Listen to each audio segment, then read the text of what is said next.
Prompt എങ്ങനെ എഴുതുകയെന്ന് മനസ്സിലാക്കി കഴിഞ്ഞാൽ നിങ്ങൾക്ക് ഫോട്ടോനെ എങ്ങനെ വേണമെങ്കിലും എഡിറ്റ് ചെയ്യാൻ പറ്റും.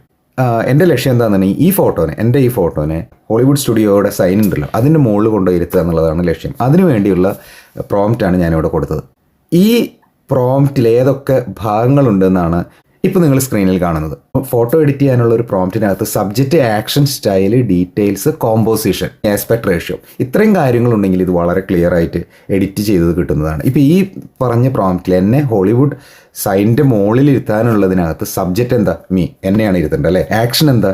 ഞാൻ ഹോളിവുഡ് സൈനിൻ്റെ മുകളിലാണ് ഇരിക്കേണ്ടത്. അതാണ് ആക്ഷൻ. ഇതിൽ വേവ് ചെയ്യുക, കൈ കൊണ്ട് വീശുന്നുണ്ട്. അത് കഴിഞ്ഞ് ഈ ഫോട്ടോ റിയലിസ്റ്റിക്കാ, വാട്ടർ കളറോ പെയിൻറ്റിങ്ങോ പെൻസിൽ ഡ്രോയിങ്ങോ ഒന്നല്ല. ഇനി ഡീറ്റെയിൽസ്, ഇതിലെന്താ ഡീറ്റെയിൽസ് വേണ്ടത്? ആക്യുറേറ്റ് ലൈറ്റിങ് അല്ലെങ്കിൽ ഷേഡോ വേണം.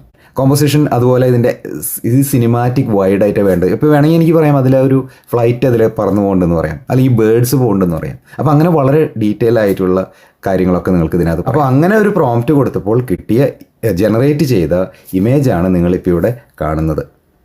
അപ്പോൾ നമ്മൾ ആ പ്രോംപ്റ്റിൽ പറഞ്ഞ എല്ലാ കാര്യങ്ങളും, മിക്കവാറും എല്ലാ കാര്യങ്ങളും ഈ ഇമേജിൽ, ഈ ജനറേറ്റ് ചെയ്ത ഇമേജിൽ വന്നിട്ടുണ്ട്. അപ്പോൾ ഇത് അത്രയും കോംപ്ലിക്കേറ്റഡ് ആയിട്ടുള്ള ഒരു കാര്യമൊന്നുമല്ല, ആർക്ക് വേണമെങ്കിലും ചെയ്യാവുന്നതാണെന്ന് മനസ്സിലായില്ലേ?